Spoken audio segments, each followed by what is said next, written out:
So now for the fun part, which is applying the binding to the outside edge of our sewing machine cover. So we're going to just pop that and open it up, and then the raw edge of that binding there is matching up with the raw edge of the bottom of my sewing machine cover. And then I'll just pop a clip somewhere in here. I want to give myself a nice long tail to play with because I'm going to need that later on for making a join here. And I'm not going to go round and pin all the way around. I'll just put a clip on. I've rolled that binding up. I'll put a clip on there to keep it wound up just for carrying it over to my machine. And then I'm just going to work with the roll of binding. I'm going to unravel it as I go. I'm going to show you how to do a mitered corner. And I'm going to come all the way round my machine cover. And then when I come back to the start here, I shall show you how to do a nice, neat join. Now, one thing is for sure, these ties will get in the way and you don't want to do a beautiful lot of binding only to find that you've caught this into the side. So let's keep these out of the way. Can just tie a little knot, tie them together. You don't want to draw your cover in at all, but let's just tie them together so that they're not going to get folded up and caught into what we're doing next.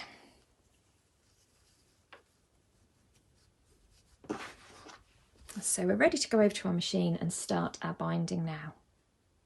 Let's pop that under my machine, lower my presser foot, and I'm just going to hand my needle down into the crease there just to make sure that I'm right on the right mark. There we go. So where my needle is coming down, let's use my scissors to point. So my needle is just coming down in here in this crease on the binding, and the edge of my binding here is matching up to the raw edge of my sewing machine cover.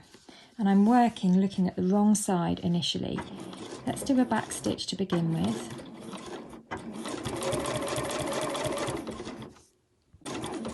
Now I'm approaching the corner here.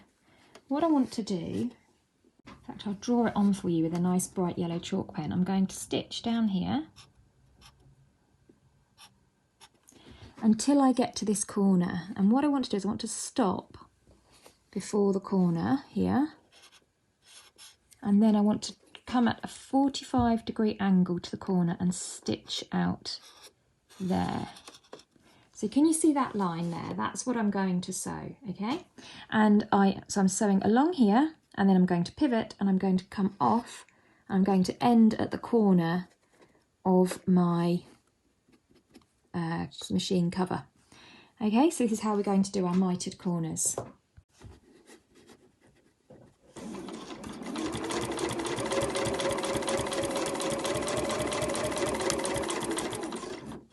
So I'm at that pivoting point there, lift up my presser foot, swivel round 45 degrees, and I'm now pointing towards that corner, and I'm going to come off the corner. I can do a back stitch at the end there as well. And you can see there's my stitch line there, okay? Coming off at the corner. So now, how do we do this mitered corner? Well, this stitch line that you've just done here is going to give you something as a guide. So what that will do is you want to then fold your binding back following that stitch line that you've just done. So you're going to make this shape here, and then you fold it back on itself here, like this. So you end up with something that looks like that, yeah? Can you see that little triangle there? So there's my diagonal line there. I've pressed up against it, and I've given myself a 45-degree angle here. Okay, so I'm just doing that by eye, and then I'm folding that back here, and that's giving me my mitered corner. Now what I do is I start sewing here, and I sew down this line here. Okay, so I start here and I sew down here. When you're doing this, and this is when I've taught this in classes, what happens, sometimes people have this triangle facing down this way and they stitch it down. That's not what you want to do, because then the corner won't fold through. Make sure that your triangle there, essentially you're making a right angled triangle that's sticking up like this, and your stitches are going in here and then they're coming in here. So just make sure that your triangle is pushed up and out of the way there. Okay, so once I've created that, then I can just use a clip to hold that down somewhere down there, pop it back under my machine. I'm going to start stitching here, and then I'm going to carry on down here till I get to the next corner. Then I'll do the same again and the same again, and then I'm going to stop sewing probably when I get to about here. I want to leave myself with a nice sizable gap to create the join on my binding. So back under I go, and there's my triangle of fabric pointing back there.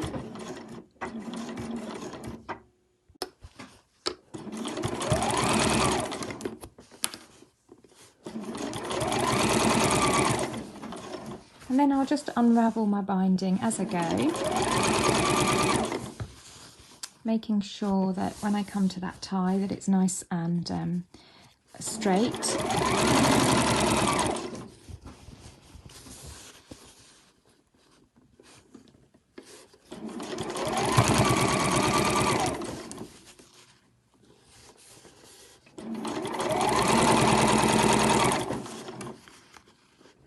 And I'll just carry on until I get to the next corner and do each corner the same before getting back round to the bottom of my cover. So we've now sewn our binding all the way round. You've left a gap and you've left a nice long tail. Now there are two ways to finish your binding. First of all, let's cut off the excess that we don't need. So how should you cut it? Well, what we want to do is we want this binding to overlap by the width of the binding. So if I fold this bit up here and put that down, sort of open that binding up flat, and then I can cut that off there and cut that off there. So if you've got the width of the binding there, can you see? Be careful not to cut your cover underneath, but you want the binding to overlap by the same width as the binding once it's flattened out. Now you could measure that and just measure the overlap, or you can just, as a quick fix, you can just flatten that out and cut this side here and this side here, and that means that the binding is now overlapping by the full width of the binding. Hope that makes sense. So you've now got a nice overlap. Now one way to do this, nice easy way, is just to fold your binding in, so you've got a nice clean edge, and then place the other binding on top, and then you just continue stitching here all the way down. So when you fold that up, you've just got a join that looks whoops, that looks like that. So your join kind of looks like a fold. So there is another way, which is slightly more complicated but better and smoother, and that is to do a diagonal join. So this is why we've cut this in particular to be the same width as the fabric itself. And then what we do is we bring these two together. So I've got them, so they're like this, pick them up, and I want to bring them together at right angles, okay? So you can see how this one's going this way, this one's going this way, right sides together. So you can tell which is the right side because the fold is going in. So I've flattened out the binding, putting them together, right sides together.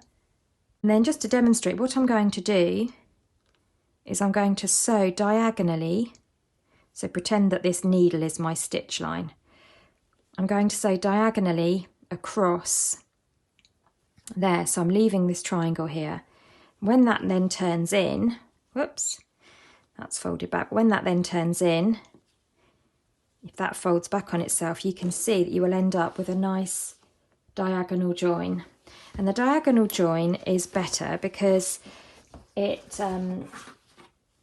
kind of distributes the thickness of the join so that it's less apparent. You know, you don't have any bulk. So let me just, whoops. If you're unsure of what you're doing here as well, just pin it first. It doesn't help that my pin's got a great big heart shape that's sort of getting in the way. But then lay it flat and you can see, yeah, you can see there that I've got a nice diagonal smooth join and that it's the right width the right kind of area to join that will just sit nicely. So that's what you need to do if you're going to do this diagonal join. If you think, oh, I'm a bit nervous about that, then just do the first option, which was just to fold it and lay one over the other. But I think this gives you a slightly nicer finish, and this is kind of how you finish a bound edge with a diagonal join. So here we are under the machine. So I've got my 2 bits of binding, right sides together. These corners are together, so they're at right angles to each other. And you can see the yellow chalk line I've drawn along. That's what I'm going to sew along. So I'm sewing from one corner to the other corner, so you'll see there's the corner of the binding under there.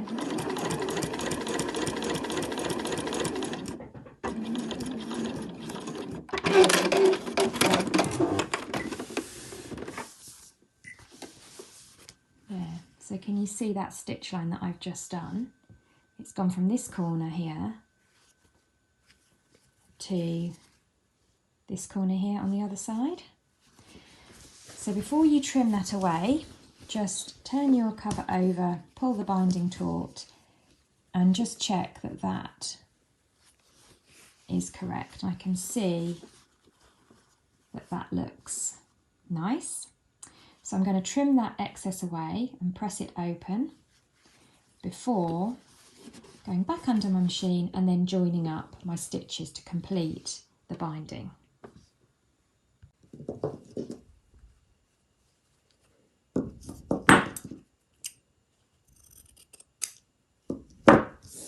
Trim off the excess, press that open. I'm just going to finger press and then finish off that line of stitching.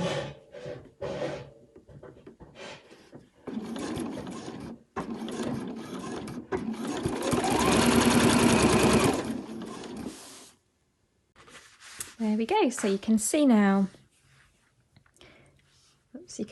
hopefully that where I've just joined that line of stitching up, and you've got the diagonal join there. When that folds round, it's almost invisible. So it gives you a really nice neat join.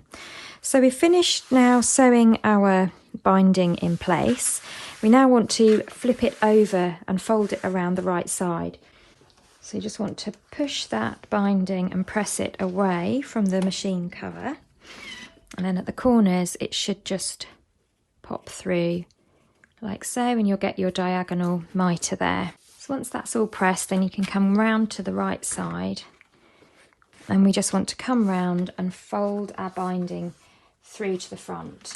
Now you might find that it doesn't feel like it's got quite enough room to successfully come all the way round. So if that's the case, then before bringing it round, you can just go round and just trim back those edges, and you can use a rotary cutter and a ruler if you like, or you can just trim with your scissors, especially anywhere where the binding just doesn't want to fold through to the front.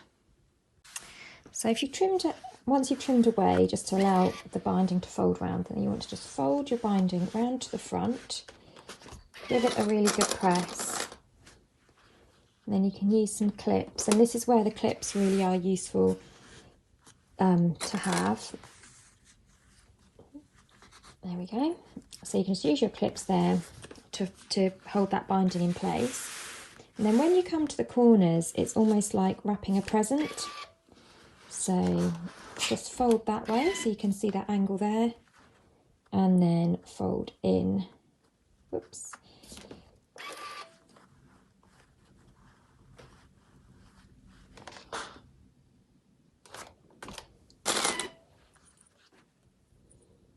And that will give you that nice mitered corner. So what we'll do is once we've folded everything in, we just stitch along the edge here, pivot and stitch along here. So you have your nice mitered corners on both sides. So go round now with your iron and trim away any excess fabric. And you want to just press that binding round, clip it in place, fold in the corners, and then we'll finish by stitching the binding down. So there you can see that all of the binding has been folded around to the front, the mitered corners are folded over, and everything's held in place with clips. So I'm now going to go over to my sewing machine and just secure that binding down on the right side all the way around. I'm going to start somewhere along the bottom edge, so I can start and finish somewhere inconspicuous. And I'm just going to hammer my needle down there, just so that it's really close to the edge of my binding.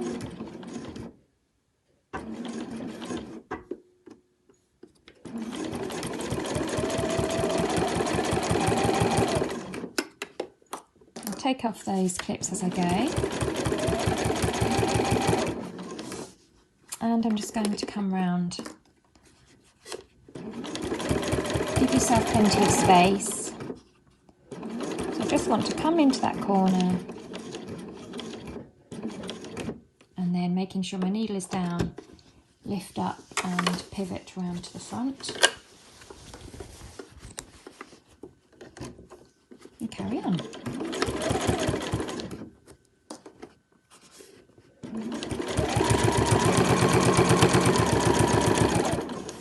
And I shall continue like that all the way around the edge of my sewing machine cover.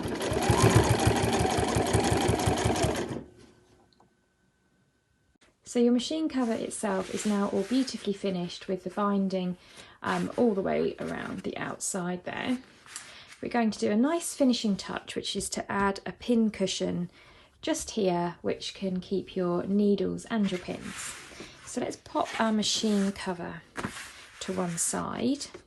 What you're going to need for your pin cushion is your 2 pre-cut pieces of fabric from before. So that's your pin cushion back and front. One of them needs to be plain. The other one I've cut out in print. You could do both sides plain, but I just thought it looked prettier. You're going to need a 12cm piece of your binding, so you should have enough binding left over. And then included in your kit, you'll have this transfer, which is printed in mirror image, and this is printed onto transfer paper.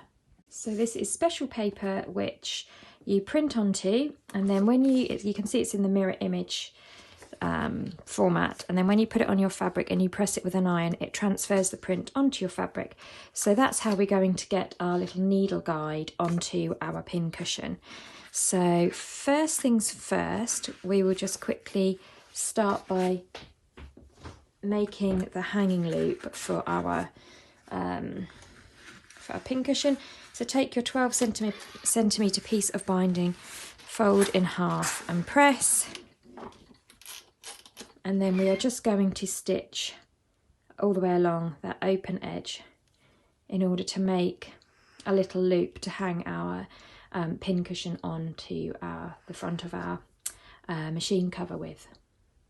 There you go, so that's just a little strip of binding that I folded in half and stitched to make my hanging loop there. And then take your printed fabric, and we're just going to fold that in half to get the central point. So this is just so that I know where to put it, and then I'm just going to put that at the centre, fold it round and fold it round like this. And obviously I'm making sure I'm at the top here because I don't want to have my ladies upside down. So I'll just pin that or clip that there to the top. So that's how that looks. I'm just going to sew along there to attach the hanging loop to my pin cushion. There we go, so that's now attached there. So I've just sewn within the seam allowance, the loop is pointing inwards, and then when that seam allowance gets sewn in, the loop will point upwards, and that will attach our pin cushion to our sewing machine cover. So set that aside for one moment, because now what we're going to do is prepare the other side of our pin cushion, which is the side that's going to have this needle guide on it. So you want to put your iron up to as high as it will go, and you want to leave that to warm up. And then you don't want to work on an ironing board, you need to work on a solid surface that does not conduct any heat. So I'm working here on a piece of kind of craft wood. This came as a board with something, can't remember what. So that it's just handy that I've got that. If you haven't got something like that, then go to your wooden table. So you don't want to use anything that's going to conduct heat, so a nice wooden surface, chopping board or something like that. And then put a tea towel on it or a pillowcase. Then you want to put your fabric down and just make sure that there's no bits of fluff or dust attached there. And then we want to put our transfer on top. So you can see here that it's a mirror image, but you can make out that this says universal here. Just flip it round so that universal, the word universal, is at the top left-hand corner, and centralise your piece of your transfer with your piece of fabric. Now, really important, you don't want to use any steam, so you just want to have your iron on a hot setting, but you want the steam completely switched off, and just remove any water from your iron. And then we're just going to place the iron and hold it for a few seconds.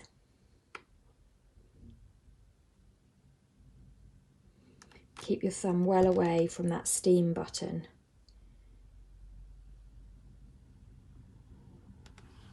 You want a nice bit of heat because the heat will transfer the image onto the paper.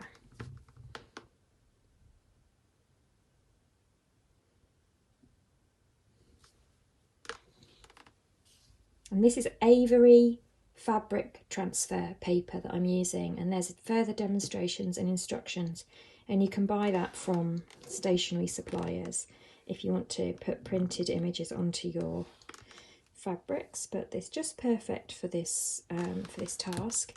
And you always want to be printing onto plain fabric so that the print shows up. This turquoise fabric is about as dark as you want to go, really. Anything darker than that and the print wouldn't show up. So that's well and truly pressed. I'll turn my iron back down, otherwise I'm going to use up so much electricity with it super hot. And I want to now not touch this at all for 2 minutes. So set a 2-minute timer. You really want this to cool down now, completely cool down. So that's completely cooled down now, and I should be able to just ever so carefully peel back the grid paper and to reveal my printed grid. So on this grid you'll be able to store your sewing machine needles. So I've put universal, ballpoint, stretch, jeans, microtex, top stitch and other, and then you've got size 60 through to 110. So whenever you take a needle out of your sewing machine and you want to remember which one it is, you can just stick it in the relevant hole and keep track on all your needles. And then the needles that you haven't used yet, you can keep in their case and pop it in the pocket behind. So it's a nice way to organise and store all of your needles. So I'm quite pleased with how that looks. It's come out really nicely. What I want to do now is I'm just going to put these two pieces right sides together. I'm going to clip around the edge, and then leaving a nice sizable gap at the bottom, I'm going to sew round the edge with a 1 centimetre seam allowance. I've clipped all the way around the edges. Just going to start on the bottom edge there. So I'm lining up my raw edge with the 10 centimetre line. Start with a couple of back stitches.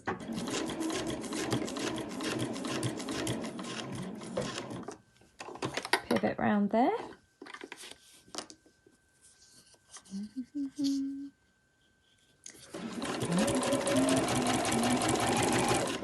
Here we go, all the way up to the top.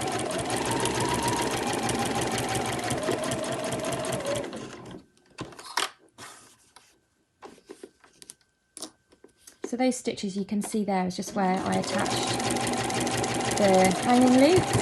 So your new line of stitching should come to the inside of that. One more.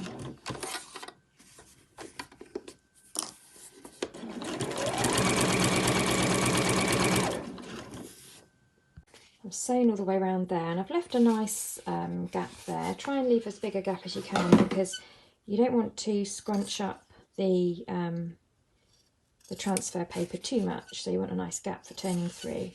I'm going to trim off the corners, and then I use my point turner to help me turn this through.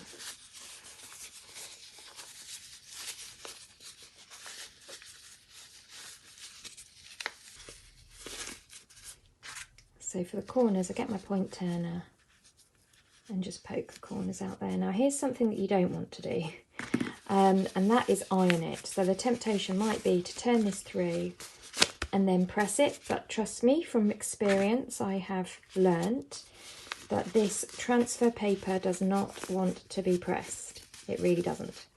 It will come off on your iron. So unfortunately, once this is done, you can't press it, not at all. You could, if you needed to, you could put it between the pages of a heavy book. Don't get heat anywhere near this transfer paper. Smooth it with our hands, okay? So there's my pin cushion. On one side I've got, oops, get that corner nice. On one side I've got my my needle keeper, and on the other side I've got my lovely ladies, and that can act as my pin cushion. So we need to stuff this with something. So you should have some leftover fusible fleece from cutting out. And what you want to do is you want to peel away.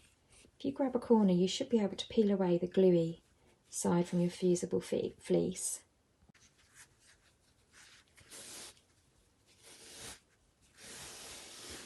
It's kind of satisfying actually.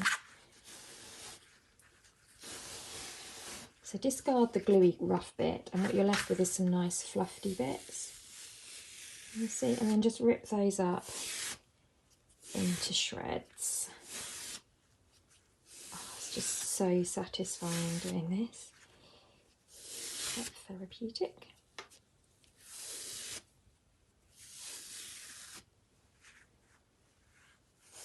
So you'll end up with a big pile of fluff basically. And then it's that big pile of fluff that you can use to stuff your pin cushion.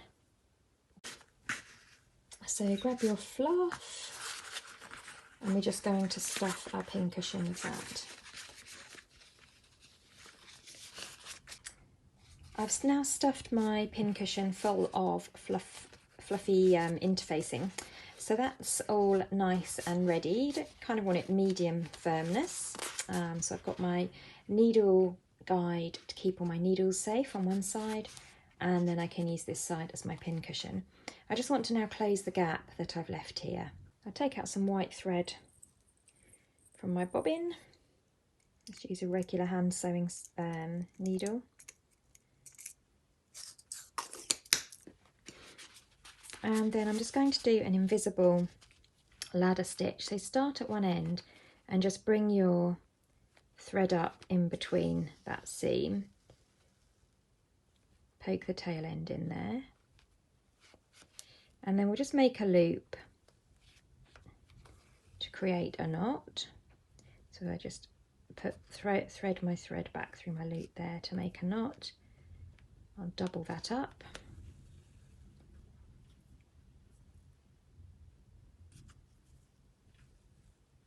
There we are, so that's nice and secure now.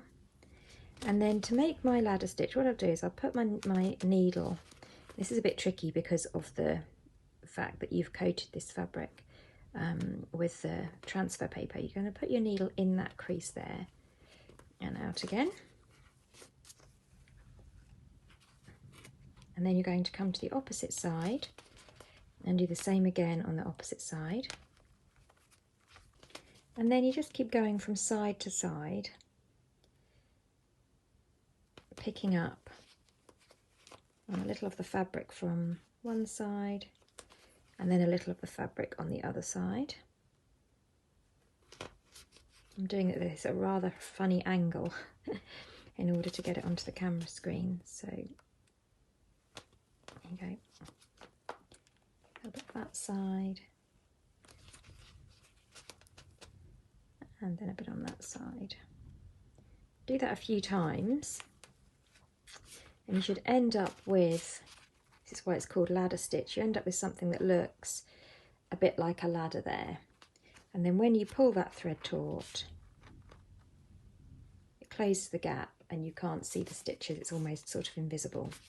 So you need to continue doing that stitch all the way to the end, and then I'll show you how to tie off the knot at the end. So once you've gotten to the end and that whole gap is closed up, Just do one more stitch there for good measure. Then you can just tie another knot in the same way. So I just put a little loop of fabric in and then put my needle back through the loop. Do that a couple of times. Then once you've finished, what you want to do is put your needle back into that seam and then point your needle back out somewhere in the middle of your work, the middle of your pincushion, and pull that thread back in. And then you want to just tug on the thread a little, trim it off, and then the end of that thread gets lost back within your pincushion. And that's done.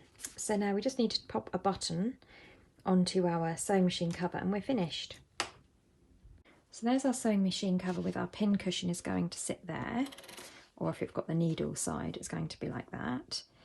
And then what we want to do is we want to have a button up here to attach it. So just line it up so you know where your button sort of needs to go. I think mine can go there.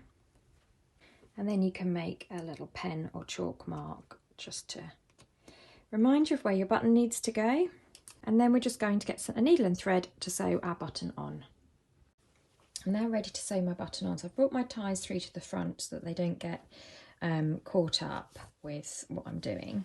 And I've got my 4 dots there for where my button is going to go. So I'll just start off by creating a little knot. And I've doubled my thread up. I'm using turquoise thread, partly so that it doesn't show on as much on the inside of my cover, but also because I think it will make a nice feature to have the turquoise thread on the button. So I'm just going to put the button on like this, just trim off that thread there.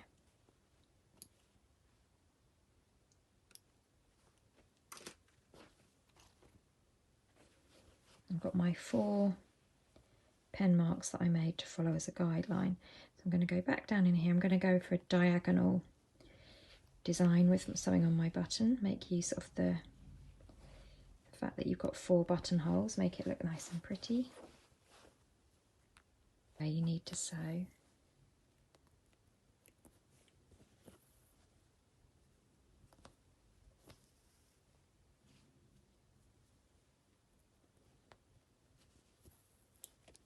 Once that's all stitched in, then I'll just do a couple of whips. So you just bring the thread through to the front, and then we'll just go whip about 7 times. So 1, 2, 3, 4, 5, 6, 7. And then post the thread back through to the back. That just creates a little bit of a shank for the button.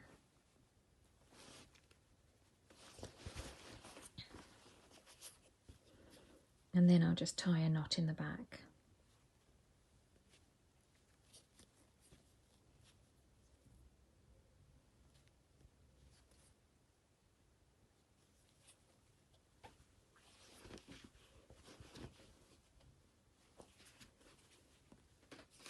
In fact, I can lose my thread tails in the quilt, so if I just put my needle back in there, draw those thread tails through there, trim them off. That means I don't get any of those thread tails. So I've just got a little cross on the inside there, but on the outside that looks really nice and neat.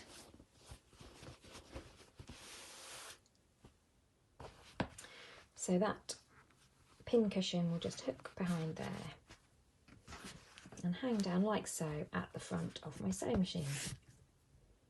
And there she is, my sewing machine cover now completely finished.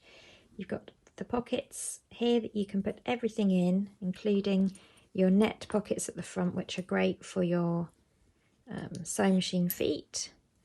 And you've got your pincushion there, which comes off and has the needle keeper on the back, and your hole at the top for your handle, and then ties at the side to keep everything together. And then you can also use it as a mat, keeping everything close to hand when you're sewing with your machine.